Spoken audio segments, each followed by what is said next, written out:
meus queridos irmãos, minhas queridas irmãs.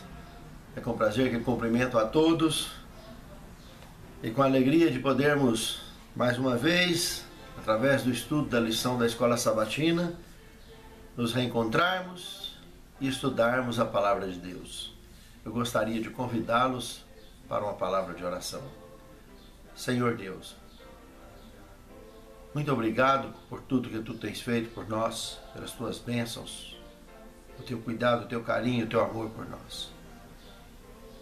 Neste momento agora te pedimos que nos orientes, através do Teu Santo Espírito, pelo estudo da Tua Palavra, para que possamos compreender, ter condições de vivenciar e de ensinar aqueles que nos cercam. É o que te pedimos, agradecidos em nome de Jesus. Amém. Dos ouvidos aos pés. Lição 2 do primeiro trimestre de 2015. Meus queridos irmãos, Provérbios capítulo 4, verso 26 e 27. Pondera a vereda de teus pés, e todos os teus caminhos sejam retos. Não declines nem para a direita e nem para a esquerda. Retire o teu pé do mal. Nós conseguimos ver, através do sábio que escreveu isso aqui, em suas letras, não é necessário nem de observar as entrelinhas, para perceber que a natureza de retidão na vida desse indivíduo era muito grande. E ele busca aqui então uma forma de inspiração para nos incentivar a fazer o mesmo. Ter foco em nossa vida, ter foco em nossas decisões, especialmente tomar decisões na vereda dos justos, sempre na vereda dos justos, e não se desviar para lado algum, a não ser o foco da luz, porque somos filhos da luz. O segundo tema, ouçam, filhos. Aqui, Provérbios capítulo 4, que é abordado então nesse tema, é conhecido esse texto como exortação paternal. Se observarmos o verso 10 do capítulo 4 de Provérbios, deixa uma sensação forte de estarmos também observando Êxodo, capítulo 20, o verso 12, o quinto mandamento da lei de Deus, que é o primeiro com promessa: honra teu pai e tua mãe, para que te prolonguem os dias na terra que o Senhor teu Deus te dá. Uma promessa maravilhosa, né? A questão de honrar pai e mãe e ter a vida prolongada é algo que podemos realmente absorver, principalmente através do ouvir. Ouvir o que eles dizem, ouvir os seus conselhos, ouvir o que a sabedoria da vida ensinou para eles. Nada de ruim que aconteceu com eles, eles desejam que aconteçam conosco. Muito pelo contrário, fazem tudo, até erram, pensando em acertar conosco, para evitar de darmos as mesmas cabeçadas que eles deram. E quando se fala em ouvir, podemos olhar isso de 3 ângulos. Primeiro, conselhos paternos.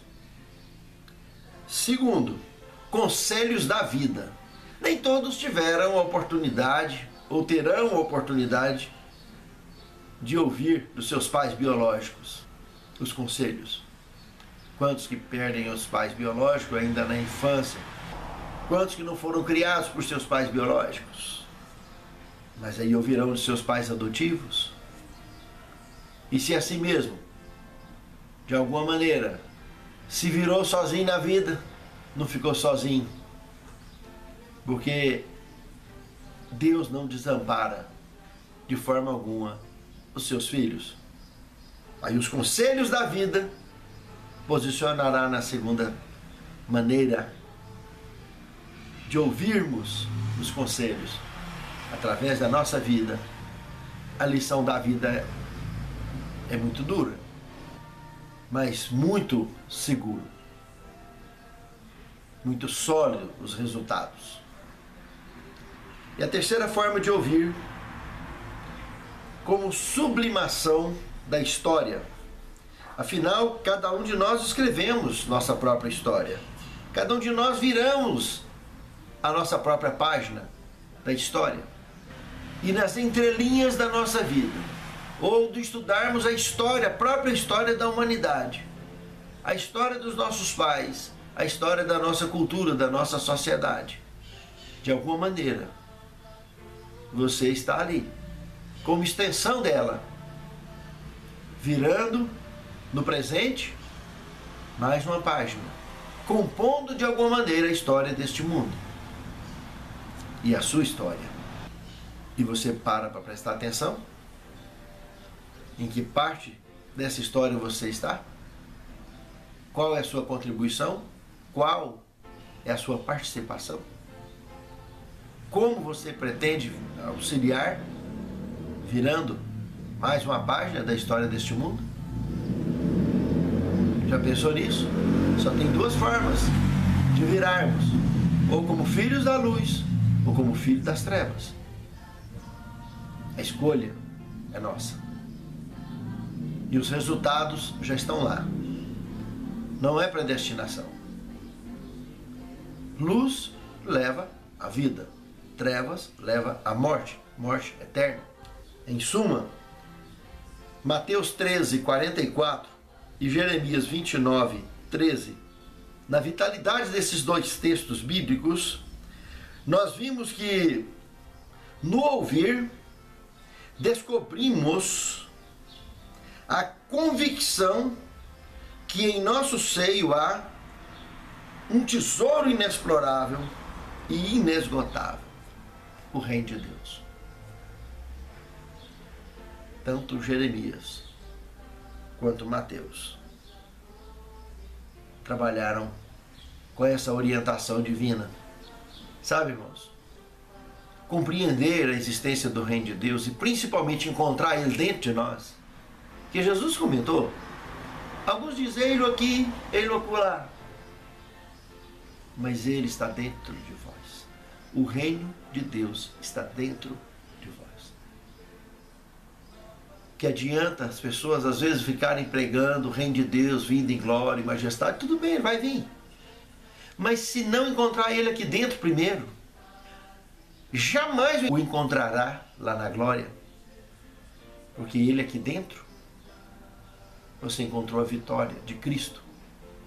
E tendo encontrado esse reino, viu o que disse a parábola lá de Mateus 13? Vende tudo que tem para comprar aquele campo que ele descobriu que tem um tesouro. Ninguém quer abrir mão desse tesouro tão lindo. Porque você descobriu o reino de Deus dentro de você, você descobriu a vida eterna. Você descobriu a salvação. Terceiro tema: proteja sua família. Aqui analisando Provérbios capítulo 5, nos leva diretamente o que o sábio diz ali, ao que Pedro comentou mais tarde um dia. 1 Pedro capítulo 5, verso 8. Sede sóbrios e vigilantes, porque o diabo, vosso adversário, está em volta, bramindo como um leão, procurando um momento para tragar. Amados, presta atenção, observe. Será que Pedro estava insinuando que dentro da igreja existiam cristãos praticando o alcoolismo? O que Pedro estava dizendo aqui é o mesmo que João, um pouco mais tarde, revelaria no Apocalipse, capítulo 17, verso 1 e 2. Veio um dos 7 anjos que tinha 7 taças, e falou comigo, dizendo: vem, mostrar-te-ei a condenação da grande meretriz, que se assenta sobre muitas águas, com a qual se prostituíram os reis da terra, os que habitam sobre a face da terra, se embriagaram com o vinho da sua prostituição. Esta embriaguez que Pedro está falando é a embriaguez também que João comentou mais tarde. A babilonice, a baderna religiosa do planeta. Praticar pecados conscientes, mergulhar na sedução diabólica de livre e espontânea vontade. É muito sério isso aqui. Provérbios 5 nos apresenta a ideia de que o diabo, ele se apresenta diante de nós, não é de rabo e chifre como muitos imaginam, e que ele gostaria realmente que as pessoas imaginassem isso. Mas ele se apresenta diante de nós com a bandeja muito bonita, com o tipo de pecado que mais temos atração. É assim que ele se manifesta. E é assim que muitos entram numa viagem sem volta. Provérbios 5 mexe na milindra do comportamento humano, na milindra de nossas emoções, a questão sexual. Dentre os mais diversos cardápios que o diabo oferece nessa bandeja, tem 2 pecados ali destacados, de advertência celeste. Neles estão relacionados, todas 2, ao sexo ilícito, ou prostituição, ou adultério. Eu gostaria de lembrá-los que no livro de Judas, no verso 6 e o verso 7, nós temos uma revelação bombástica, mostrando seres que viveram um dia no céu, aqui chamado então de anjos, caíram em prostituição. E ali no texto de Judas, nos mostra que eles foram os responsáveis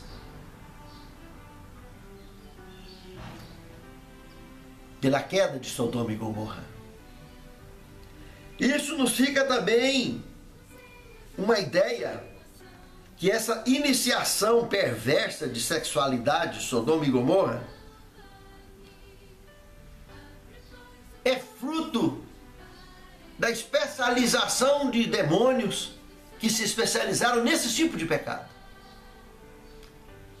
Desde a forma visual até a forma prática de sedução e indução ao pecado. Existem demônios especializados nisso, não se esqueçam. Demônio se especializa em pecado de um modo geral, mas essa ideia que a palavra de Deus está dando, que tem alguns, da mesma forma que vida profissional, o médico, por exemplo, o ginecologista, o neurologista, o oftalmologista, o dermatologista, se especializam em detalhes do corpo humano. Aqui, o que a palavra de Deus está apresentando, que do mesmo jeito que profissões utilizadas para o bem,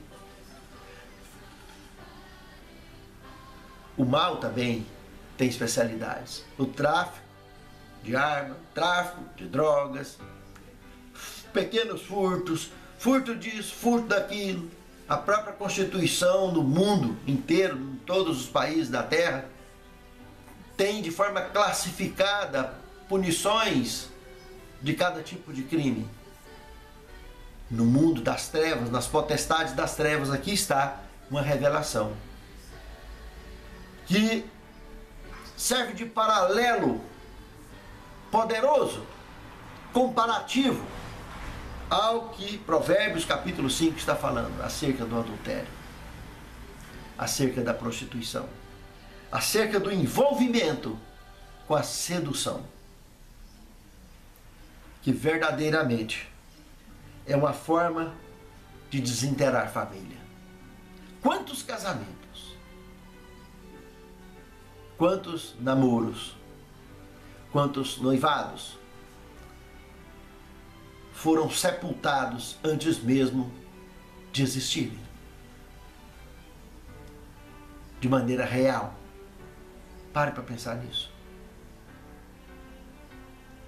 Meus amados, quantos casamentos, depois de 20, 30, 40, até 50 anos, desabaram por causa do adultério, por causa da prostituição. É algo muito melindroso, algo muito perigoso. E hoje, com a mídia avançada, como temos televisões, internet, é uma fatalidade. As formas de linguagem, os próprios demônios estão ali do lado para te oferecer da forma que você gostaria de ter as suas fantasias mais íntimas. E eles mesmos serão os carrascos que executarão com a sua família e com você mesmo. Pense nisso. Reflita no que diz Provérbios. E procure ficar longe dessa conduta. Tenha peito, tenha coragem de ajoelhar para suplicar a Deus o perdão e suplicar a Deus o livramento sequer desses pensamentos. Por isso que orar sem cessar é a saída. Por mais embaraçoso que seja, imediatamente ore. Pense nisso. Martinho Lutero um dia disse: ninguém pode impedir do passarinho voar por cima da cabeça, mas pode impedir dele fazer ninho na cabeça. Assim é o pensamento. Se você deixar aquele passarinho aninhar hoje na sua cabeça, amanhã ele fica 1 minuto, depois 2 minutos, depois você não dorme mais sem o passarinho. E aí você cai. Ou você está indo atrás do pensamento, atrás do passarinho, chamando o passarinho. Aí é só a queda. O passarinho fazendo ninho na cabeça é piolho, é ovo show, é sarna. Só o pensamento. Imagine o fato consumado. Quarto tema. Proteja a sua amizade. Aqui Provérbios 6, de 1 a 5, entra noutro ponto interessante demais. A fiança. Ser fiador é um risco fatal de dissolver uma amizade bonita, irmãos. O calote, fruto dessa fiança, sempre é desprezível, tanto como o calote voluntário ou espontâneo, aquilo planejado, né? Como o calote compulsório ou involuntário. De uma forma ou de outra, o calote é a principal ferramenta do cemitério das boas amizades da vida pessoal ou empresarial. A fiança é o principal gatilho dessa tragédia. Pense nisso. E você poderá proteger melhor a sua amizade, evitando se tornar um fiador. Você protegerá bem sua relação dessa maneira. Quinto tema. Proteja seu trabalho. Provérbios 6, de 6 até o 11, entra num detalhe muito interessante, combatendo o espírito da preguiça, combatendo o preguiçoso, estimulando-o a observar as formigas, que durante o verão elas trabalham numa disciplina tão grande, numa harmonia tão grande, preparando o mantimento para enfrentar o inverno. E conseguem virar o ciclo vital de suas existências de maneira harmônica, disciplinada, sólida e estável. A gente não vê falar de formigueiro fracionado, de formigueiro quebrado. Não. Os formigueiros, eles trabalham de forma unânime e sempre rompendo com as suas metas e seus focos. Pode observar, a hora que todo mundo parou para dormir, elas passam a trabalhar do lado externo, carregando as suas folhas, seus mantimentos. E como trabalha? Uma formiga carrega algo 10 vezes maior do que o seu corpo, o seu próprio corpo. A forma de disciplina, de equilíbrio, de habilidade profissional delas é incrível. A história desse paralelo com as formigas e o preguiçoso é uma advertência direta e clara contra a preguiça, que é a causa principal de prejuízos e incompetências injustificáveis. Os prejuízos ocasionados por essas condutas, por essas razões, marcam a vida profissional para sempre, irmãos. Na maioria dos casos, sem volta. A ilustração da formiga, em Provérbios 6, de 9 a 11, é simplesmente perfeita. Do contrário, nossa vida profissional pode estar em sérios apuros. Amados, por causa de preguiça, um profissional comete atos de tamanha incompetência que muitas vezes, na maioria das vezes, traz mais prejuízos para a empresa do que os furtos. Porque os desvios de caixa, furtos, nem sempre, na maioria das empresas, são coisas tremendas, grandiosas. Isso mais se vê com dinheiro público, é mais comum com dinheiro público. Mas com dinheiro privado não é tão comum assim, tão simples, porque geralmente o dinheiro privado existe um vínculo maior de cuidado com seus administradores. Mas, lamentavelmente, meus amados irmãos, o que digo? Lá no dinheiro privado, o funcionário quer desviar isso ou aquilo de caixa, pequenos valores. Mas o prejuízo causado por atos da preguiça, que gera incompetências, são prejuízos tremendos, fatais, que pode levar uma empresa à falência. Nesse mundo globalizado, então, empresas pequenas principalmente, ou mesmo empresas grandes, não têm direito de errar. Um erro pode ser fatal. E a vida profissional brilha com pessoas de coragem, ela brilha com pessoas determinadas no trabalho, elas brilham com pessoas que buscam proteger a sua vida profissional com a competência, com o profissionalismo claro e limpo. Eu costumo dizer que honestidade e produtividade não são simplesmente virtudes, mas obrigação de todo aquele que se diz profissional. Pense nisso. Não está fazendo mais que a obrigação de ser produtivo e de ser honesto. Isso é digno do reino eterno. As pessoas que olham dessa forma têm tudo para um dia ser alcançado pela luz do reino e ser atraído para sempre a viver no reino eterno. Sexto tema, proteja a si mesmo. Aqui entramos em Provérbios capítulo 6, verso 14 e verso 18. Podemos também fazer um paralelo com Mateus capítulo 5, verso 19. O que seria proteger a si mesmo? O que o sábio está dizendo para nós aqui? E o que Mateus disse? Mateus comentou que do coração, olha o que Jesus abordou através desses escritos de Mateus. Do coração procedem tantas coisas boas quanto as coisas ruins. E ele ainda cita, nas coisas ruins, adultérios, furtos, homicídios, etc, etc, etc.